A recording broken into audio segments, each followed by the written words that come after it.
House and Senate committees in charge of border-related issues. It was very important for them to have the opportunity to get a more recent update to see and hear about exactly what's going on the ground, where we are and where we're going. In addition to that, we have the Director of the Texas Department of Public Safety, Steve McCraw, General Seltzer, the Major General for the National Guard, and Mike Banks, the Texas Border Czar. Let me just start out by making a point that too many people forget, and I insist that you never forget. 3 years ago, we had the lowest number of border crossings in decades. And there was a reason why we had such a low number of border crossings 3 years ago. It's because we had a president who had implemented 4 very simple policies that led to that dramatic decrease in illegal border crossings. One is to end catch and release. Another is to implement Title 42. Another is to implement the Remain in Mexico policy. And the other is to build a border wall. And maybe you could add to that an attitude that if you want to come to the United States of America, come here legally, not illegally. And as soon as President Biden took office, he eliminated all of those policies that President Trump put in place and also issued basically an open invitation to anybody in the world that they can come here to the United States and cross our border illegally with no consequences. And the result was extraordinarily predictable. And that is, this past year, we saw the highest number of illegal immigrants ever who were apprehended coming across our border. Well, Texas is stepping up, and we have done more than any state has ever done. And there's a reason for it. Texans, as well as our fellow Americans, they are furious about the lawlessness caused by President Biden's open border policies. And they should be angry about that. And it's because of that that I declared border security to be an emergency item this session for us to not only address, but to address quickly because of the need for us to be even more proactive to deal with the border. There are several reasons why we need to be more proactive. The upcoming elimination of Title 42 is going to be bringing even more people across our border. It is expected to expire in May. According to federal estimates themselves, they said that once Title 42 is eliminated, we can expect up to 18,000 people crossing the border a day. Calculate that, and that would be more than 6 million people crossing the border a year because of the elimination of this one last bar to people coming across the border. The magnet will just continue to increase. And we're seeing that occur as we speak. In January, the numbers are always low about the number of people coming across the border. We've already seen upticks in what has happened from January to February. And we have information about people who are in Central America right now making their way toward the border. And we are working on strategies to make sure that Texas is going to be prepared. To the extent that any of this information gets beyond our borders, we're sending a message today. And that is, if you're coming toward the United States of America and you are thinking about crossing our border and you're thinking about making your border crossing in the state of Texas, you're picking the wrong state to enter into or to try to enter into, because we're going to do everything we can to keep you out of our border, to keep you out of our country. But I want to give you an example of how the increase has occurred in just the time period since right before Biden took office till today. In February of 2020, in the 1 week, February the 12th of 2020, in the entire border, there were 3,985 people apprehended. Is that entire border? The Texas border. 3,000, so under 4,000 people apprehended coming across the Texas border in February of 20, which was the last February that President Trump was in office. The first February that Biden was in office, it went from 3,985 to 13,672 in just 1 week in February, that very same week. And then the year after that, that very same week, it jumped to 21,560. And so it went up about fivefold, 5 times in just that 1 week period, year after year after year, because of Biden's open border policies. Well, what Texas has done is we have deployed the Texas National Guard far more than any state ever in the history of the United States of America to repel and to turn back people who are trying to cross the border illegally. We have deployed the Texas Department of Public Safety, and they have arrested more than 25,000 criminals who got past the Border Patrol. Had DPS not been on the border making these arrests, there would have been dangerous criminals who got away into the United States or into the state of Texas that would have posed a very serious danger to our populace. And so we thank DPS for doing that. In addition to that, altogether, they have apprehended more than 330,000 gotaways who got away from the Border Patrol or otherwise got through the gaps. And so once again, had DPS and the National Guard not been there, that would have been hundreds of thousands of more people who were able to get into the country illegally. But most prolifically is what DPS has done with fentanyl, because DPS alone has seized enough fentanyl to kill every man, woman, and child in the entire United States of America.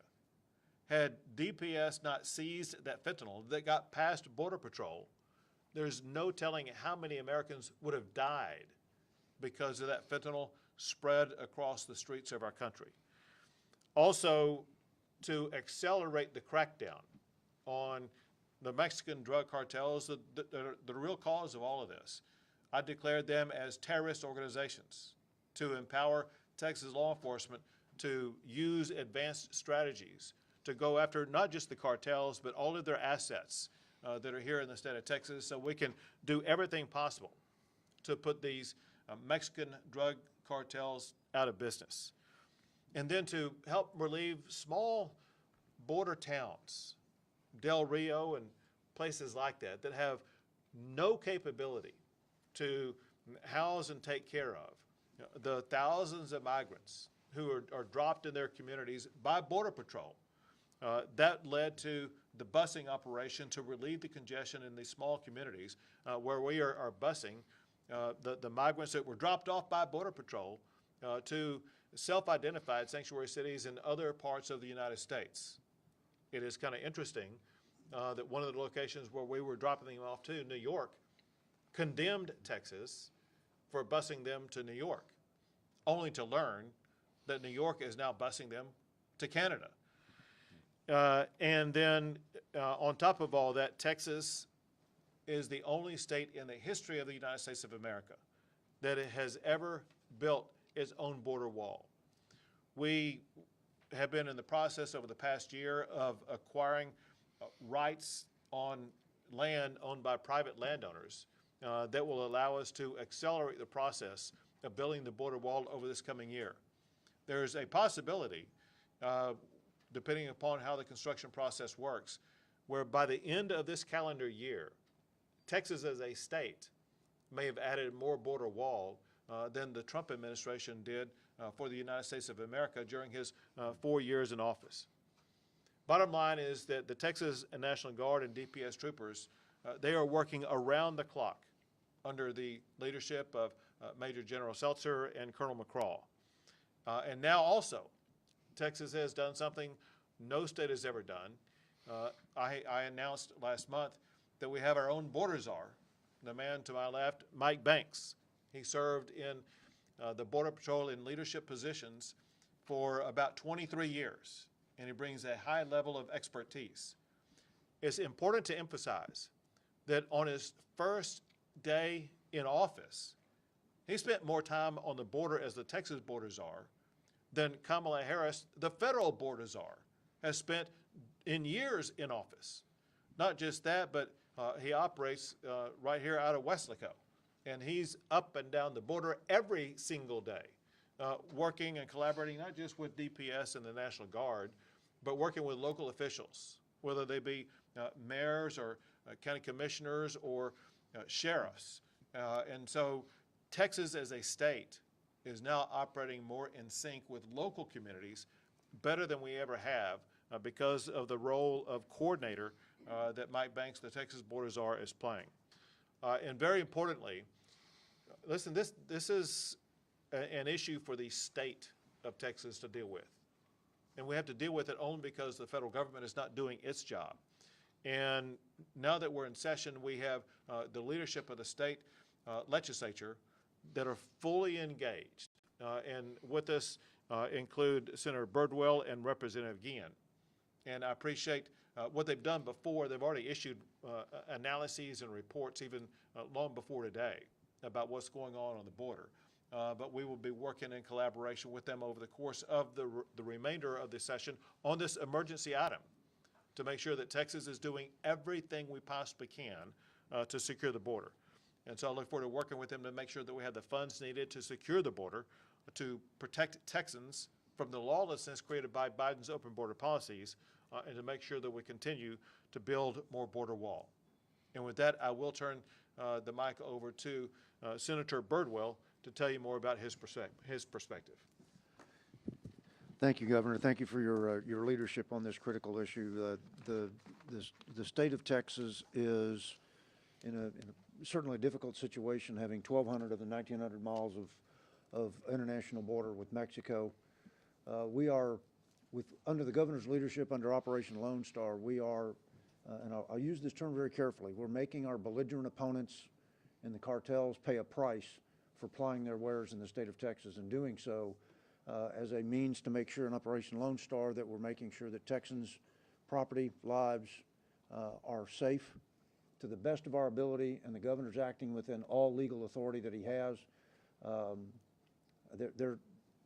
If the Biden administration does not secure the border, the options remaining to Texas are even uglier than what we're dealing with right now.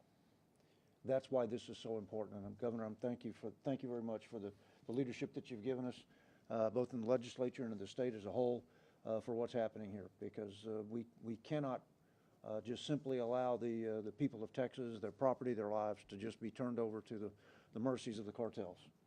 So that's why we're here doing this. Sure. Hooah. Thank you. Thank you for your leadership. And now Representative Guillen. Thank you, Governor.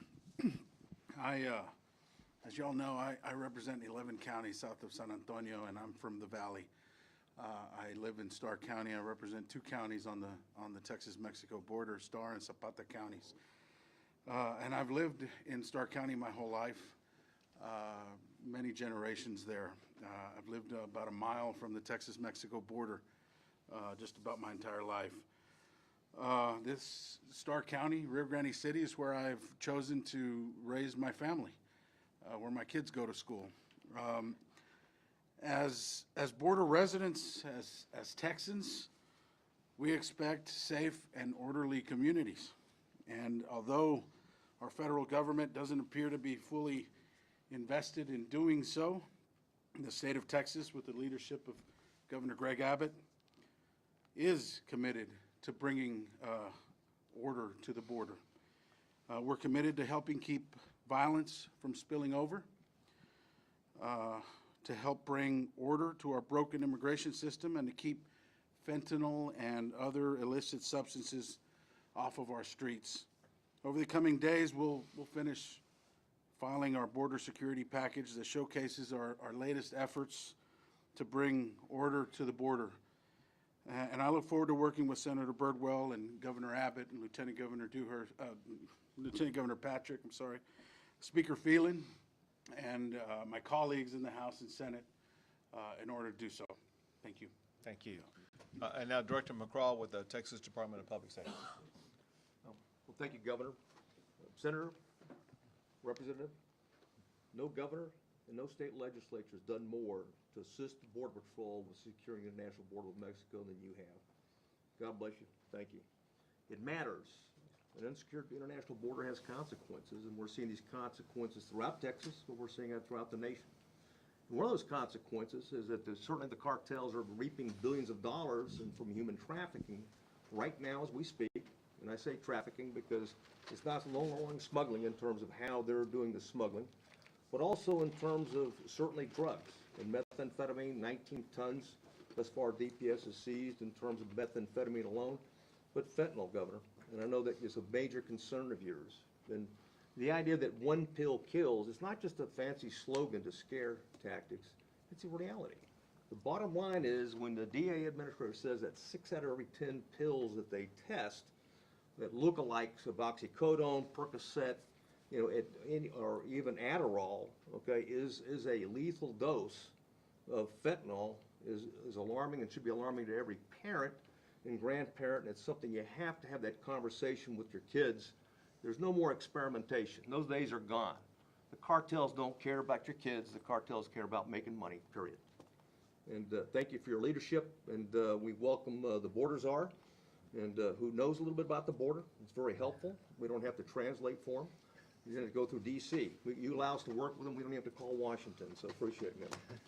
So you said something that I think I misheard, or maybe I think I heard you say that you have seized 19 tons of methamphetamine? Yes, sir. 19 tons of That's just methamphetamine, DPS alone. incomprehensible. Just DPS alone. And people forget that it was always the leading drug of overdose in Texas and responsible for a lot of violence and deaths throughout the state. So 19 tons. And the potency of it has grown exponentially. It's no longer, something cooked in a hotel room. You don't need to. They got factories in terms of producing high-quality methamphetamine. And just like synthetic opiates, like fentanyl, they don't need to grow anything. They don't need to harvest anything. Plain and simple, they can do it 24/7 with the right precursor chemicals from China, thank you very much, and India, okay? And all that, so it's all they need to be able to produce pure meth and pure fentanyl. Okay, well, thank you. And now Major General Seltzer with the Texas National Guard. Thank you, Governor. Chairman Birdwell, Chairman Guillen, and to the whole Texas legislature, thank you for your support of the Texas Military Department and Operation Lone Star as a whole. The border crisis is not only a threat to our national security, it's a threat to our national sovereignty. When you have transnational criminal organizations, such as drug cartels, that control the timing, the tempo, the location, the means to breach and violate your national territorial boundaries, you have a risk to your sovereignty. Fortunately for us in Texas, we have a governor who is relentless in his actions of protecting Texas sovereignty, securing the border, and maintaining the rule of law. To this end, the Texas National Guard is decisively engaged along the border from El Paso down to Brownsville to secure the border, stop the smuggling of drugs, people, and weapons, and prevent, detect, and interdict transnational criminal organizations along our border. We have built over 72 miles worth of permanent fencing. We have put over 58 miles of concertina wire up. In El Paso alone, we have put anti-climb fencing to protect downtown El Paso and also the dangerous Highway 375 illegal crossing area. On the water, we have our boat teams operating. In the air, we have our helicopters. We have a drone program, which we're expanding to 28 aircraft and 45 pilots. And on the land, we have brush teams, security points, and roving patrols. And we are ready to continue this operation well into the foreseeable future. Thank you, Governor. Thank you. And now the Texas Border Czar, Mike Banks. Thank you, Governor. Chairman, thank you. So as the Governor said, since I came on about 3 weeks ago, I have been up and down the border with Texas. I've been meeting with mayors. I've been meeting with chiefs of police, judges, elected officials, DPS, and the Texas military. And I hear the same thing everywhere I go, right? It's the gotaways that are escaping and getting into this country, right, that pose a threat. It is unknown what they are, where they're coming from, or what their intention is. The number of drugs that are getting through, you hear so often that, oh, all the drugs come through the port of entry. Well, it's easy to measure what you're apprehending at a port of entry, which is a controlled point to come through. But when you've got 1.2 million gotaways coming into this country unaccounted for, right, we would all be foolish if we thought that people weren't coming here bringing narcotics with them. The 360 million doses of fentanyl, that's what we've been able to catch. That's from the gotaways that didn't happen. So, Governor, thank you for the approach you're taking. Chairman Guillen, and I thank both of you. I'm going to continue doing everything in my power to make Texas the least desirable place for illegal migration to happen. And I'm going to continue working with DPS and with Texas military, along with Texas facilities. Infrastructure, technology, those are things that we're going to keep pushing hard for on the border. The governor talked about the miles that we want to put up. We want to be aggressive. We want to put them up because the traffic is going to go to the path of least resistance. Thank you. Thank you very much. One last point, and that is I explained earlier, and as we all know, with the elimination of Title 42, there's going to be more people trying to come across the border. What I did not tell you at the time is something that is reprehensible by Joe Biden and his administration. Up until now, the United States has had what are called aerostats, which are balloons in the air that are able to obtain information about what may be coming our way or what may be taking place in the state of Texas or in the United States. At the time when we need them the most, the Biden administration is taking them down, eliminating one of the essential tools that we need, making it even harder for the United States to be able to address the unprecedented number of people who are trying to enter illegally. Why the Biden administration is doing that makes no sense, and no one has any clue why Biden would be making it even easier for people to come into our country illegally. With that, we'll take a few questions. Go ahead. Do you feel that Border Patrol is ready once Title 42 is no longer being used? So, From Mike Banks? I'm going to answer first, and I'll let Mike Banks answer, being he's a former Border Patrol agent. And I bet he'll echo what I'm about to tell you. And that is, what Border Patrol has largely been relegated to is paper pushers. They write reports with the high volume of people coming in, and they're not patrolling the border, which is what their job is. And because they're processing paper of the high volume of people coming in, that makes it so much easier for the cartels to find open gaps to get people into this country, or dangerous people into this country, including people who have been on the terrorist watch list, get into this country. And so it's those gaps that we're trying to fill, caused by the fact that the Border Patrol are not fully able to patrol the border. But Mike Banks knows far more about this than I do. I'll let him add more. So I think your question was, is the Border Patrol ready for Title 42 to go away, right? I can't speak on behalf of the Border Patrol, but I can tell you this. The Border Patrol is already overwhelmed with the mass numbers of migrants coming across that is pulling them off of the line. So as the governor said, they are inside doing the processing, which has created these massive gaps, which is why you see Texas military and DPS out there trying to fill those gaps. The gaps are going to become wider because more agents are going to have to be pulled off of the line to deal with that.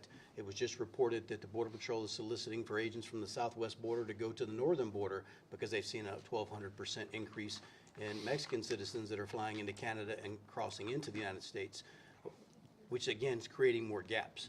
Absent a policy change, these gaps are going to continue, and I don't think anyone is as ready as the state of Texas is for what's going to come when Title 42 goes away. Governor, Adolfo Inspector News 1. What is your opinion of the new asylum process that the Biden administration set in place with the CBP One app? They say that it's making things more orderly. What have you observed, and what is your opinion to the matter? Also, anyone else who might like to answer that? Well, that topic is a topic that we discussed at length before you all came in. And everyone agrees that Biden's new approach about using this app to bring people in is going to entice even more people to enter illegally. They are allowing, about 30,000 people per month to enter legally through ports of entry. What that's going to do is going to attract 5 or 10 times that many people to try to reach the port of entry to be able to come across the border. And when they are not allowed to come across the border through the port of entry, they will then try to cross between the ports of entry. And so what we all agree is that Biden's policy is going to attract even more people to come to this region to cross the border illegally, making illegal immigration an even worse problem. Governor Abbott, Recently, the in uptake on RGB, Chinese that have been, One at a time. Yeah, sorry. In the RGB, we have recently seen a lot of pursuits involving immigrants. What are the consequences for those helping them mobilize once they are in? There is a lot of incidents like that, a lot of chase, a lot of, arrests made them, but what are the consequences for that? So, I mean, you're talking about the consequences for those who are driving the getaway vehicles? So, they are involved in smuggling. Smuggling is a crime. We focus on trying to arrest the smugglers and put them behind bars. However, I do not feel satisfied with the legal consequences. And that's why in my State of the State address last week, I said that for these people who are driving these smuggling vehicles away, smuggling people here in the state of Texas, I want a mandatory minimum of 10 years behind bars for these people who are involved in the smuggling operations, who are really just working in collaboration with the cartels. And perhaps they should be getting even more than 10 years behind bars. But I want to take this out of the hands of judges of being able to decide what the length of time should be, or district attorneys or whatever. If they're arrested for smuggling somebody, they're going to wind up behind bars for at least 10 years in the state of Texas. Governor, twofold question. Number one is the uptick in Chinese being captured here in the RGB. And number two is social media and the targeting of minors to do this smuggling. It's disturbing on several parts, and I'm going to say a little bit about it, but we were, again, talking about this before you came in, and Mike Banks has some observations about the Chinese based upon his long history with the Border Patrol. But first, it's disturbing and astonishing that we're seeing such a dramatic increase in the number of Chinese coming here. Here's what no one really knows. Who are these people? Why are they coming here? Are they seeking asylum? Do we have a high volume of people, some of whom may legitimately be seeking asylum? But if only 1 out of 100 are here for espionage purposes or terrorism purposes, it is an extraordinary danger to this country. It's just one of the many ways the President of the United States, with his open border policies, is endangering our country and failing at his foremost job, and that is national security. And then your other question? Social media. Oh, and yeah. minors. And so, I mean, again, with the proliferation of social media, including things like TikTok, we are seeing the cartels attract young people to participate in smuggling migrants here in the state of Texas. And anybody who is going on social media and saying, man, I can make $1,000 by driving a car of immigrants, we're sending a message to them. We're going to find you, we're going to arrest you, we're going to put you behind bars for at least 10 years. That said, I'll let Mike Banks tell you his perspective about the Chinese. Hold on one second.